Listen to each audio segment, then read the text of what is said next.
আসসালামু আলাইকুম রহমতুল্লাহি ওবরকাতুহু। সম্মানিত দর্শক, অবস্থা দৃষ্টি মনে হচ্ছে জামাত উভয় সংকটে পড়েছে। আমরা যেটা প্রচলিত বা কথ্য বাংলা সেখানে বলে থাকি মাইন্ড কেয়ার চিপায় পড়ে গেছে।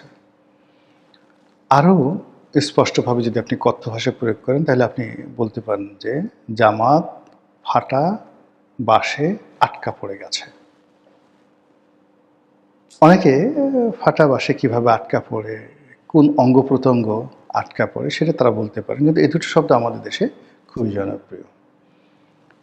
এই কারণে কি হচ্ছে, সরকারের যে হানিমুন পিরিয়ড চলছে সরকারের, এই হানিমুন পিরিয়ডের মধ্যে জামাত তাদের বিভিন্ন সেক্টরে তাদের শক্তি বৃদ্ধি করতে চাচ্ছে। কারণটা হলো যে জামাত জানে যে তারা যদি শক্তি বৃদ্ধি না করে এবং সরকারকে চাপের মধ্যে রাখতে না পারে এবং নিজেদের যে আধিপত্য, সেই আধিপত্য যদি তারা বজায় রাখতে না পারে, তাহলে এই দিন থাকবে না। সামনে যেভাবে সরকার এগোচ্ছে, অর্থাৎ ১/১১ কুশীলবদের বিচার হচ্ছে। যদি সরকার মনে করে যে ১/১১ ওই সময়টিতে জামাতের যে যাকে বলা তেলে ঝুলে একটা অবস্থা ছিল, যে আমাদের বেশিরভাগ লোক মঈনুদ্দিন ফখরুদ্দিনের খুব কাছের লোক ছিল, কাজেই তারা এই তারেক রহমান সাহেবের যে দুর্ভোগ দুর্দশা, তার পরিবারের যে জুলুম অত্যাচার হয়েছে তার পরিবারের উপর, সেই ঘটনার সঙ্গে কেবলমাত্র মাসিদউদ্দিন, ফখরুদ্দিন, মঈনুদ্দিন এরা জড়িত নয়, জামাতও জড়িত।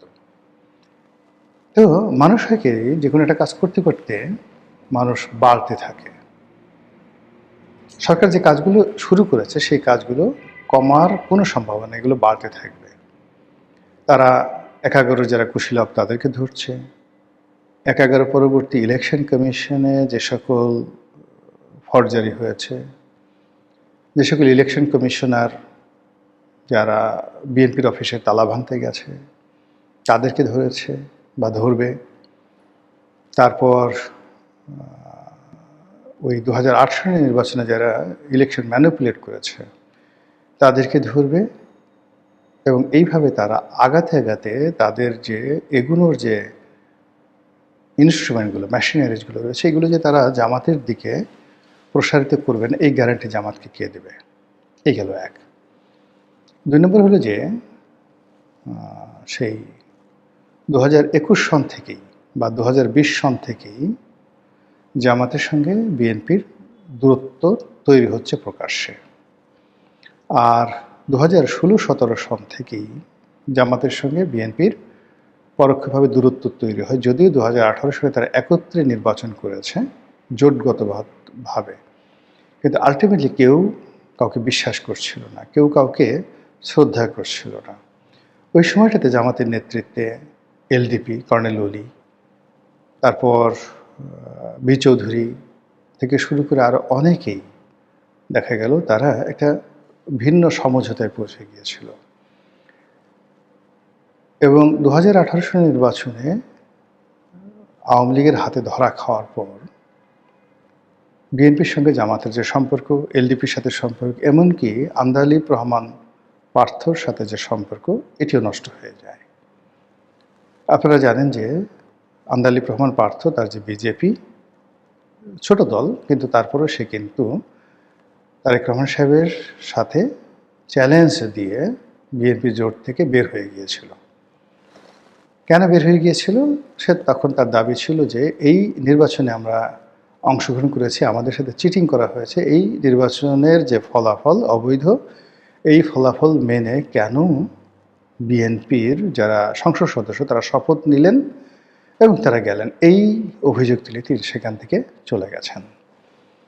কিন্তু বাস্তবতা হলো যে ওই সময়টিতে ২০১৮ সন পরবর্তী সময়ে ভারতীয় গোয়েন্দা সংস্থা র, তারা মাইনাস তারেক, মাইনাস বিএনপি করার জন্য অন্তত ১০০টি রাজনৈতিক দলের সঙ্গে তারা যোগাযোগ করেছে এবং প্রত্যেকটি রাজনৈতিক দলের সঙ্গে তাদের যে কথাবার্তা প্রায় সেম। আপনারা ৩০০ আসনে প্রার্থী দেবেন, যত টাকা লাগে আমরা দেব, যা কিছু হবে আপনারা থাকবেন এবং আপনারা যেই সময় গ্রিন সিগন্যাল দেবেন সেই সময়টাতেই আওয়ামী লীগ একটা মধ্যবর্তী নির্বাচন দেবে। এর ফলে কি হলো দেখেন যে 2020-21 সনে বাংলাদেশের ছোট ছোট রাজনৈতিক দল তারা অলনে ছাড়েন, সবাই প্রার্থী খোঁজা শুরু করলো। 300 আসনে তারা প্রার্থী দেবে। যত ছোট দল এখন দেখেন যারা সরকারের সাথে আছেন, যারা মন্ত্রী হয়েছেন, তাদের যে ছোট ছোট দলগুলো, আমি নাম বললাম না, তাদের 2020 সনের 21 সনের ভাষা শুনেন, বক্তব্য শুনেন, সবাই স্বতন্ত্র ইলেকশন মানে আলাদা ইলেকশন করবে, সবাই 300 আসন দেবে এবং তাদের কোনো টাকা পয়সার অভাব নেই। পরবর্তীতে মানে এই গোয়েন্দা সংস্থাগুলো আসলে ছোট ছোট যাকে বলা হয় ফান্ড দেয়, খুব অল্প ফান্ড দেয় আর লোভ দেখায় বড় বড়। ফলে যারা রয়ের সাথে ওই সময়টাতে যোগাযোগ রক্ষা করেছেন প্রায় সবাই প্রতারিত হন, ফলে আবার তারা করে কি, অনেকেই বিএনপির কাছে ফিরে আসার চেষ্টা করে, আবার কেউ এমন অবস্থা করে ফেলে বিএনপির কাছে আর তারা ফিরে আসতে পারে না। ঠিক ওই সময়টিতে যারা রয়ের খপ্পরে পড়েছিলেন তারা মোরালের সবাই কিন্তু শেখ হাসিনার সঙ্গে, আওয়ামী লীগের সঙ্গে তাদের একটা যোগাযোগ স্থাপিত হয়ে গিয়েছিল এবং একটা সমঝোতার নির্বাচন, কেবলমাত্র বিএনপি ছাড়া সকল রাজনৈতিক দল সেই আসবে এবং সারা দুনিয়াকে শেখ হাসিনা দেখাবেন যে একটা অংশগ্রহণমূলক নির্বাচন হচ্ছে যেখানে কেবলমাত্র বিএনপি নেই। এইরকম একটা মাস্টার প্ল্যান, ব্লু প্রিন্ট এগোচ্ছিল পুরো সময়টা জুড়ে। তো এর প্রেক্ষিতে যেটি হলো, আমেরিকাও কিন্তু বসেছিল। তারা ওই যে দেখেন না যে আমেরিকার যারা কয়েকগুলো এজেন্ট, নিজেদেরকে সিআই এজেন্ট দাবি করতো, মিয়া আরিফি থেকে শুরু করে আরও অনেকে, তারপর ওই যে আরেকটা ধরা পড়েছে ইউনুসের জামানাতে, আরেকটা আউট, এরা কিন্তু আসলে মানে বাংলাদেশের অনেক লোকেরই মান নষ্ট করেছে। এরা একাধিকবার সিঙ্গাপুরে বৈঠক করেছে, দুবাই বৈঠক করেছে, ব্যাংককে বৈঠক করেছে এবং বাংলাদেশ থেকে অন্তত পক্ষে 30, 40, 50 জন, 100 জন বিভিন্ন রাজনৈতিক দলের শীর্ষ নেতা, এমনকি বিএনপির অনেক নেতা সেখানে অংশগ্রহণ করেছেন। তো এই অংশগ্রহণ করেছেন এবং তাদের সবাইকে কাউকে মন্ত্রী বানাবে, কাউকে এমপি বানাবে, কাউকে প্রধানমন্ত্রী বানাবে এবং সেই প্রধানমন্ত্রীর তালিকায় অন্তত 5-6 জন ছোট ছোট রাজনৈতিক দলের প্রধান, তারা নিজেদেরকে প্রধানমন্ত্রী, ভবিষ্যৎ প্রধানমন্ত্রী হিসেবে ঘোষণাও করে দিয়েছিলেন। এবং একই দলের মধ্যে দেখা গেল 2 জন প্রধানমন্ত্রী। ছোট্ট একটা দল, যে দলে 20-25 জন বা 50 জনের বেশি কর্মীও নাই, নেতাও নাই, সব মিলে 50 জন। তো তাদের মধ্যে 2 জন প্রধানমন্ত্রী, 2 জন কি আবার পরবর্তী দেখা গেল সেই দল ভেঙে গেল। আপনারা জানেন, বুঝতে পারছেন জিনিসটা কি। তো এইভাবে আসলে ভারতীয় যে গোয়েন্দা সংস্থাগুলো কাজকর্ম করেছে তারা সবাইকে নিয়ে খেলেছে। তো খেলার ফলে কি হলো, ছোট ছোট যে সকল রাজনৈতিক দল তারা যখন দেখলো যে না, আমরা আসলে ডিজিএফআই দ্বারা আসলে সাস্টেন করতে পারছি না, আওয়ামী লীগের উপর ভরসা করা যাচ্ছে না, বা যেভাবে সেই যাকে বলা হয় তাদেরকে লোভ দেখাচ্ছিল, সেই অনুযায়ী তারা 300 প্রার্থীর জন্য কোনো ফান্ড কিছু পাচ্ছে না। ফলে তারা আবার কেউ লন্ডনে গিয়ে, কেউ টেলিফোনে কথা বলে, কেউ মক্কা মদিনায় গিয়ে বিএনপির কাছে হাতে পায়ে ধরে তারা সেই তারেক রহমান সাহেবের সঙ্গে সম্পর্ক স্থাপন করে ফেলেছেন এবং অনেকে সফল হয়েছেন। কিন্তু জামাত, তারপরে এলডিপি, কর্নেল ওলি সাহেবের এলডিপি, তারা পারেনি। কিন্তু এলডিপি যেটা করেছে যে তারেক রহমান সাহেব আবার উল্টো খেলা খেলে দিয়েছে, সে আবার এলডিপিটাকে ভেঙে দিয়েছে। তো এলডিপিটাকে 2 দফা ভেঙেছে। প্রথম দফা ভেঙেছে যে সাদাত হোসেন সেলিম, তাকে দিয়ে আর একটা বিকল্প এলডিপি গঠন করিয়েছে। আর দ্বিতীয় দফা ভেঙেছে এলডিপির যে রেদওয়ান সাহেব, তাকে আবার এই নির্বাচনের আগে এলডিপি থেকে নিয়ে আসে। ফলে এই যে রাজনীতির যে শতরঞ্চের খেলাধুলা, সেই খেলাধুলা কিন্তু 2021 মানে 20 সন থেকে 24 সনের আগস্ট পর্যন্ত চলছে। এই সময়টিতে আমি যতটুকু একজন পর্যবেক্ষক হিসেবে দেখেছি, একজন সিঙ্গেল লোক বিএনপির নেই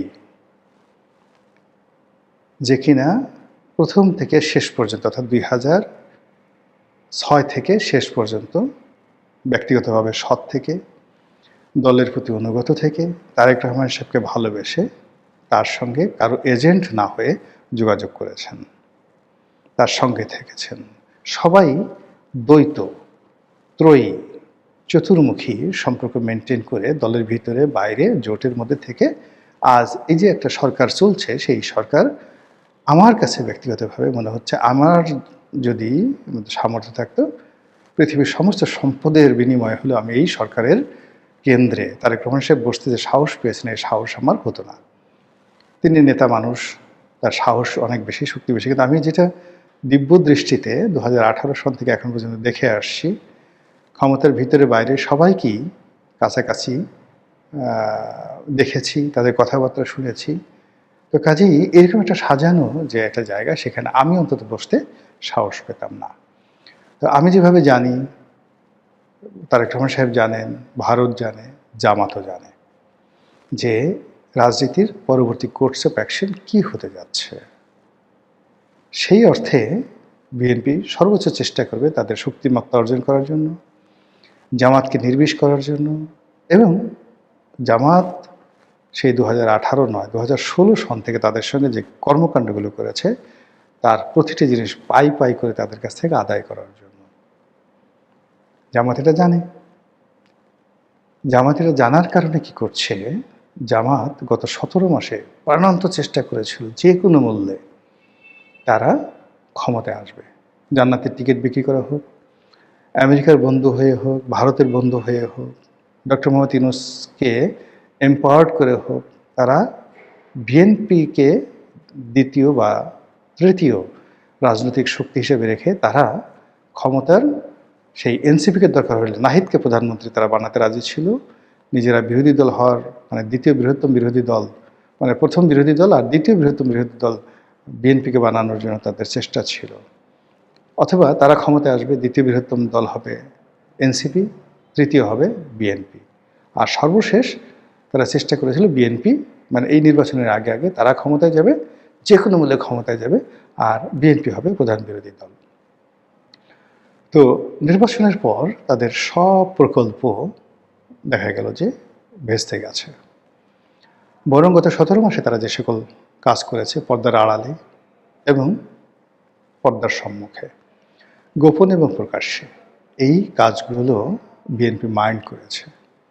তারেক রহমান সাহেব থেকে শুরু করে তার দলের যারা নেতাকর্মী রয়েছেন সবাই তারা আত্মে ঘা অনুভব করছেন যে জামাতকে তারা এত সহযোগিতা করেছেন, যে জামাতকে তারা সৃষ্টির পর থেকে, মানে জামাতের দ্বিতীয় জন্ম জিয়াউর রহমানের 7ই নভেম্বরের পরে বিএনপি মনে করে, তো সেই জামাত তাদের সাথে এইরকম আচরণ করল। তাদের কাছে তো তারেক রহমান সাহেবের কাছে সব খবর আছে, যে মানে তারেক রহমান সাহেবের সাথে বৈঠক করেছেন, সেই জামাতের আমিরের সাথে হয়তো বৈঠক করেছেন, কিন্তু তারা আবার করেছেন কি নিজেদের মধ্যে বিভেদ তৈরি করার জন্য উভয়ের কথাবার্তার একটা কপি উভয়ের কাছে দিয়ে দিয়েছেন। ফলে ইন্টারনালি কিন্তু সম্পর্কটা নষ্ট হয়ে গেছে। এখন জামাত বিরোধী দল আর বিএনপি ক্ষমতাধর রাজনৈতিক দল, তাদের সাথে রাষ্ট্রশক্তি আছে, তারা সরকারে, তাদের সঙ্গে তাদের ব্রুট মেজরিটি আছে, জনপ্রিয়তা আছে। তো কাজেই এগুলো দিয়ে যদি জামাতকে ডলা দেওয়া হয়, পাটার মধ্যে পাটা দিয়ে পুতা দিয়ে যখন হলুদ, মরিচ, আদা, রসুন এগুলো বাটা হয়, মিহি মিহি করে ফেলা হয়, এগুলো কিন্তু ব্লেন্ডার দেওয়া সম্ভব নয়। তো ওইরকমভাবে আওয়ামী লীগ যে বাটা দিয়েছে জামাতকে, সেই বাটা ছিল ব্লেন্ডার বাটা, উপরে সেই কিছু অংশ মানে যাকে বলা হয় গুঁড়ো গুঁড়ো হয়ে গেছে, কিন্তু নিচে আসল জিষ্ট রয়ে গেছে। কিন্তু বিএনপি তো জানে জামাত কি চিজ, ফলে তারা আর ব্লেন্ডার ইউজ করবে না, তারা পাটা এবং পুতা ইউজ করবে। সেই পাটা পুতার মধ্যে পড়লে জামাতের অবস্থা কী হবে জামাত সেটা বুঝে। কাজেই জামাত কালক্ষেপণ করছে না, তারা সংসদে গেছে, আবার সঙ্গে সঙ্গে রাজপথে দাঁড়ানোর প্রস্তুতি তারা অর্জন করে ফেলেছে। বিএনপি ক্ষমতায় থাকবে, এটাকেও তারা বিকল্প রেখেছে। আবার বিএনপি ক্ষমতা থেকে বিএনপিকে টেনে হেঁচড়ে নামানো হবে, তারা আবার ক্ষমতায় যাবে, এই টার্গেট নিয়ে আছে। তার একটি মধ্যবর্তী নির্বাচনের টার্গেট নিয়ে এগোচ্ছে, at the same time BNP তার মেয়াদ পূর্ণ করবে সেই টার্গেট নিয়ে এগোচ্ছে। তো সব মিলিয়ে এই যে জামাতের যে লোকজন, তাদের যে কথাবার্তা, আচার আচরণ আপনি যতই মিষ্টি মিষ্টি কথা শুনেন না কেন, তারা কিন্তু তাদের যে অভীষ্ট লক্ষ্য, সেই অভীষ্ট লক্ষ্যে তারা পৌঁছে গেছে। এবং তাদের যে প্রস্তুতি, বলতে গেলে তারা সেই 2001 সন থেকেই ক্ষমতা যাওয়ার জন্য প্রস্তুত হয়ে আছে। এই প্রস্তুতির বয়স এখন প্রায় 25 বছর, 26 বছর। এবং গত 17 মাসে তাদের যে অভিজ্ঞতা, এবং এখন বিরোধী দলে হিসেবে সংসদে বসে তারা প্রতিদিন সে টাটকা অভিজ্ঞতা তারা অর্জন করছে। সেই অভিজ্ঞতা সম্মিলিতভাবে যখন ভারতের সহযোগিতা নিয়ে, পাকিস্তানের সহযোগিতা নিয়ে, আওয়ামী লীগের সহযোগিতা নিয়ে, তারা এমনকি বিএনপির অনেক যারা লাভবান হয়নি, তারেক রহমান সাহেবের প্রতি বা বিএনপির প্রতি এখনও যাদের ক্ষোভ রয়েছে, ক্রোধ রয়েছে, তারা যদি জামাতের সঙ্গে তলে তলে ঘুডু করে এবং কিচেন ক্যাবিনেটের রান্নাঘরের খবর, অন্দরমহলের খবর জামাতের হাতে পৌঁছে দেয়, বুঝতে পারেন যে রাজনীতি কতটা জটিল হয়ে পড়বে। আর এই যে আজকের দিনে যখন ভিডিওটা করছি, সেই দিন জামাতেই ওয়াকআউট করলো। এই ওয়াকআউট দিয়ে তারা যে শুরু করলো, এটাই কি তাদের শেষ? না, এটা দিয়ে তারা শুরু করলো। মহান আল্লাহ আমাদের সবাইকে হেদায়েত দান করুন এবং হেফাজত করুন। আসসালামু আলাইকুম ওয়া রাহমাতুল্লাহি ওয়া বারাকাতুহু।